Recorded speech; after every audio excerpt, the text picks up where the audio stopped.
अस्सलाम वालेकुम। आज हम एक बहुत ही इम्पोर्टेंट टॉपिक जो कि हाउस ऑफिसर्स के लिए बहुत ज़रूरी है, वार्ड कॉल्स, कि आपने कॉल्स कैसे लिखनी है और इसके अलावा और भी बहुत से सवालात जो हैं इससे मुतल्लिक इस वीडियो में इंशाल्लाह हम उन सब बातों को कवर करेंगे। मेरा नाम है डॉक्टर उसामा रमज़ान और आप देख रहे हैं नॉलेज पॉइंट। चैनल को सब्सक्राइब कर लें, बेल का बटन ऑन कर लें ताकि आने वाली हर वीडियो का आपको पता चलता रहे। चलें जी, स्टार्ट करते हैं। इस वीडियो में हम जो चीज़ें सीखेंगे उनको एक दफ़ा हम देख लेते हैं। उसमें सबसे अहम चीज़ तो ये कि वार्ड कॉल क्या होती है, इसकी वैल्यू क्या है और ये आपने कैसे लिखनी है। मैं आपको स्पेसिमन दिखाऊंगा, ठीक है जी। और आई थिंक कि हम शुरू ही स्पेसिमन से करते हैं। इन चीज़ों को देखने के बाद फिर हम डिस्कस करेंगे कुछ चीज़ें। आपने क्या सोचना है कॉल लिखते हुए, और कॉल जब आपने भेजनी है उस वक़्त क्या चीज़ें आपके जहन में होनी चाहिए, कितनी किस्म की होती हैं कॉल लिखने के बाद आपने जो है दूसरे वार्ड में भिजवानी कैसे है, और क्या चीज़ें जो आपकी मिस नहीं होनी चाहिए। क्या सिर्फ इस कॉल्स का फ़ायदा हाउस जॉब की हद तक ही है या इसके और भी फ़ायदे हैं। चलिए जी, पहले ये हम देख लेते हैं कि वार्ड कॉल का क्या है। वार्ड कॉल असल में ये एक डॉक्यूमेंट तरीका है जिसमें आप अपने कोलीग से हेल्प लेते हैं अपने पेशेंट की मैनेजमेंट के रिगार्डिंग। इसकी क्या वैल्यू है? इसकी बहुत ज़्यादा वैल्यू है जी। एक तो आपके पास डॉक्यूमेंटेड प्रूफ हो जाता है कि जी आपको ये मसला लगा, आपकी समझ से बाहर था, आपने अपने किसी दूसरे डिपार्टमेंट से उसके मुतल्लिक उनकी राय भी ले ली। कल आप पे कोई क्वेश्चन नहीं कर सकता कि जी ये चीज़, इसका तो इलाज ऐसे होना चाहिए था, आपने क्यों नहीं किया, ठीक है जी। कल को ये वार्ड कॉल आपको इन द कोर्ट सेव भी कर सकती है, ठीक है। और क्या मोटिव्स होते हैं?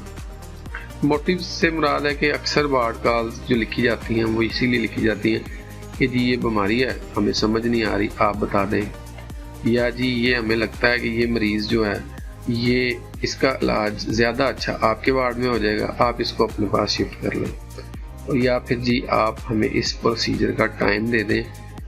ये इसी तरह की ज़्यादातर वार्ड कॉल जो है ना, मैं वार्ड कॉल का वर्ड बार बार यूज़ कर लेता हूँ। अब मैं कोशिश करूँगा कि कॉल्स का वर्ड यूज़ करूँ। तो कॉल ज़्यादातर इन्हीं मकसद के लिए भेजी जाती है। अब हम एक स्पेसिमन देख लेते हैं। ये देखें, आप देख लिया आपने, हो सके तो वीडियो को थोड़ा सा पॉज करके अच्छे से खुद पढ़ लीजिएगा। डिस्कशन हम एंड पे कर लेंगे। ये एक दूसरा स्पेसिमन है, ये भी किसी ने जो है वो लिखी हुई है, मैंने जस्ट इंक्लूड कर दी। अगर किसी की है जिसने ये लिखी है वो देख रहा है तो उसके लिए सॉरी जी अगर आपको अच्छा नहीं लग रहा, लेकिन मकसद हमारा सिर्फ ताकि लोगों तक एक अच्छा मैसेज पहुंच जाए, ठीक है जी।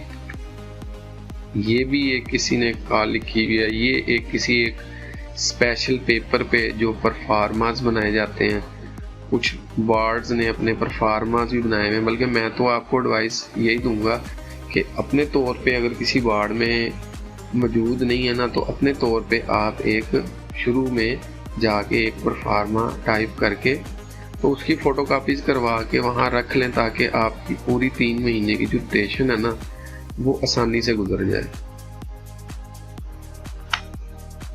और ये एक जो है मैंने कोशिश की है कि ऐसे लिखनी चाहिए, या ये मैंने लिखने की कोशिश की है, ठीक है। अब इनको हम एंड पे डिस्कस करेंगे।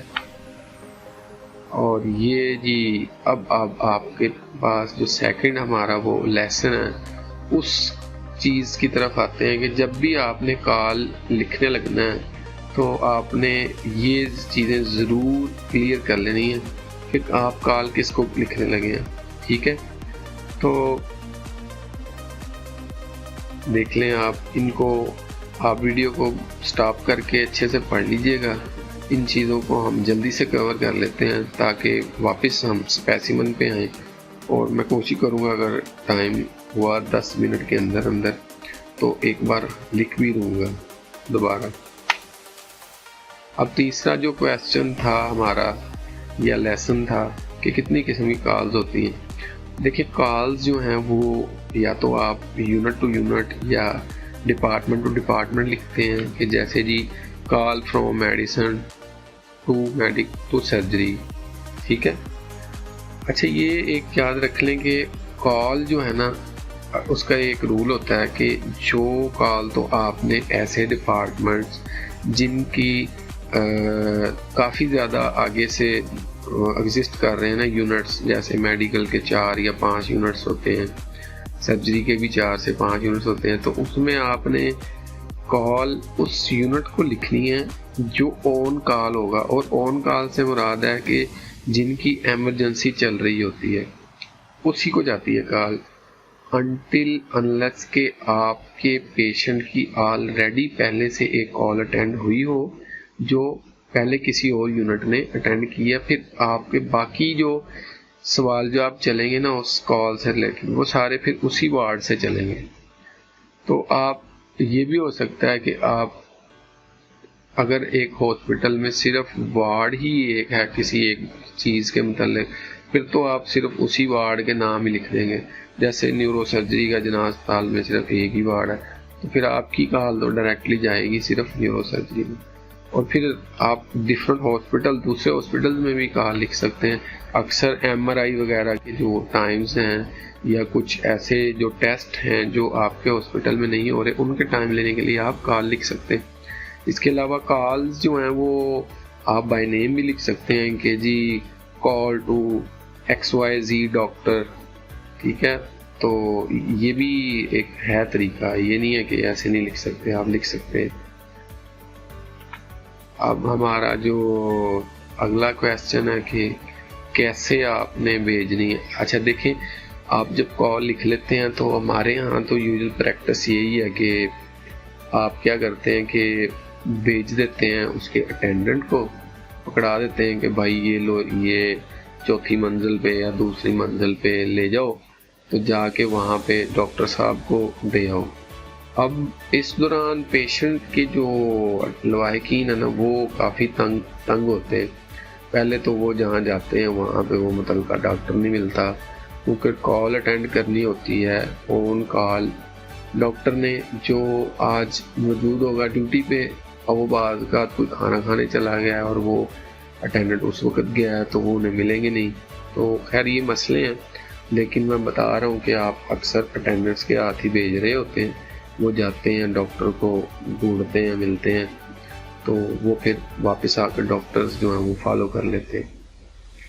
और या फिर कुछ जो हॉस्पिटल के वार्ड्स ऐसे भी हैं जो उन्होंने एक वर्कर स्पेशल रखा होता है, वो अपना रजिस्टर लेकर आता है, उसके अंदर कॉल होती है और वो डॉक्टर से आके बाकायदा अटेंड करवा के या डॉक्टर को साथ ले जाके अटेंड करवाता है, ठीक है जी। और फिर बाज़ का कुछ अगर मरीज़ सीरियस हों तो कुछ सीनियर डॉक्टर्स जूनियर डॉक्टर्स को यानी हाउस ऑफिसर को कहते हैं भाई आप साथ जाएं, इनकी कॉल अटेंड करा के आएँ। तो ये आम तरीका फॉलो होता है कि आप वार्ड कॉल जो है ना वो लेकर जाते हैं और अटेंड होती हैं। अब यही बात आखिर पे आ जाती है कि जो चीज़ें आपने मिस नहीं करनी, जब भी कॉल लिखनी है आपने मेंशन ज़रूर करना है कि आप किस यूनिट वाले हैं और किस यूनिट को लिख रहे हैं, या किस डिपार्टमेंट वाले हैं, किस डिपार्टमेंट को लिख रहे हैं, आपके मरीज़ का नाम क्या है, उसकी उम्र क्या है, उसकी बीमारी क्या है, आप उसकी बीमारी के मतलब किस मसले के लिए उस डिपार्टमेंट से मशवरा चाह रहे हैं, ठीक है। उसके बाद फिर के आपके जो मरीज़ की स्पेसिफिक जो लोकेशन है कि आपका मरीज़ मौजूद कहाँ है, वार्ड तो इतना बड़ा है तो आप मेंशन करेंगे कि बेड नंबर, बे नंबर और उसके डॉक्टर का नाम ये है और ये टाइम मेंशन करें, डेट मेंशन करें, ठीक है। इसकी एक मैं आपको प्रैक्टिकली इम्पोर्टेंस बताता हूँ टाइम एंड डेट की, कि अगर फ़र्ज़ करें आपके डॉक्टर ने आपको 6 तारीख को कहा कि जी इसको कॉल लिख दें, आप कॉल लिख देते हैं, डेट नहीं लिखते। अगले दिन डॉक्टर आता है, आपका सीनियर पूछता है जी यानी कॉल नहीं लिखी, तो आप कहेंगे सर ये मैंने कॉल लिखी है, तो वो कहेंगे भाई ये तो आपने आज ही लिख के मुझे दे दी, मैंने तो आपको कल कहा था। तो खैर ये चीज़ दोनों तरफ इस्तेमाल हो सकता है, आपको इस चीज़ से फ़ायदा भी हो सकता है फॉर द टाइम बीइंग, लेकिन इसका नुकसान भी होता है कि डॉक्टर आपके पीजी को लगेगा कि भाई ये झूठ बोल रहा है।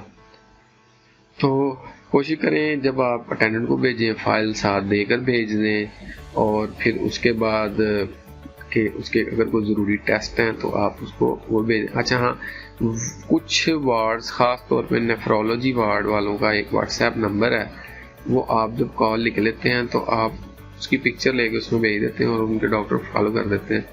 आइडियली तो ऐसे ही होना चाहिए, सब वार्ड ऐसे करें ताकि मरीज़ और मरीज़ के लवाहिकीन के लिए आसानी पैदा हो जाए, लेकिन कुछ वजहों से ये चीज़ नहीं हो पाती। खैर, इस वीडियो का मकसद आपको वार्ड कॉल, उससे मुतल्लिक मसले और उसकी नो हाउ का पता के बारे में बताना है। अब ये कि खाली सिर्फ वार्ड कॉल का फ़ायदा सिर्फ आपको हाउजाब की हद तक नहीं है।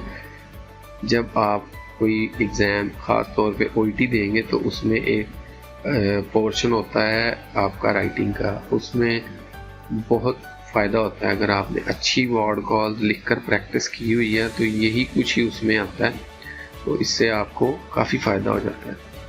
तो थैंक यू नहीं भाई, अभी पीछे जाना है, हमें कॉल लिखनी है। अब ये हम इसको देख लें। देखें, ये आपने इसको अगर डिटेल से देखें तो यहाँ पे आपको नज़र आएगा कि हमने वो फर्स्ट ये लिखी, call to M2 from surgery unit 2।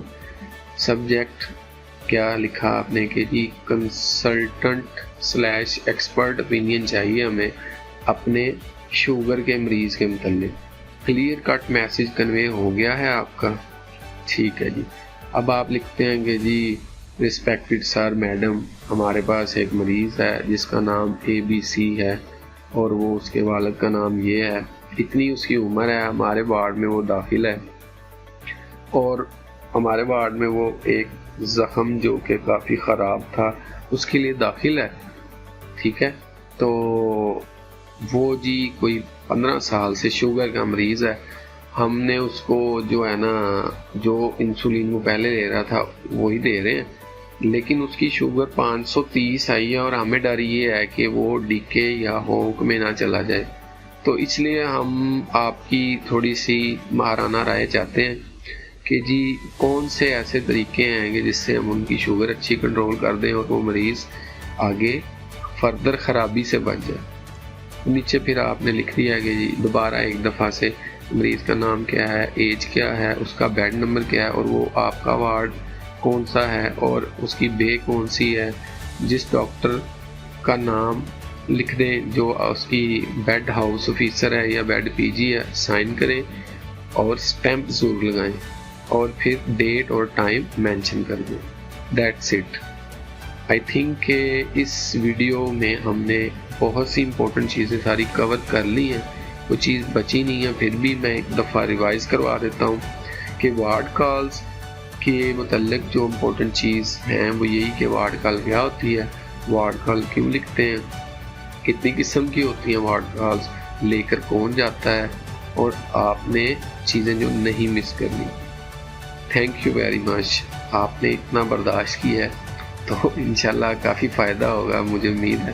फिर भी कोशिश के बावजूद भी काफ़ी चीज़ें इस तरह वीडियोस के ज़रिए कवर नहीं हो सकती, तो मैं पूरी कोशिश करूँगा। कोई चीज़ अगर रह गई है आप लोग कमेंट्स में लिखें तो इंशाल्लाह हम फिर नेक्स्ट किसी वीडियो में कवर कर लेंगे।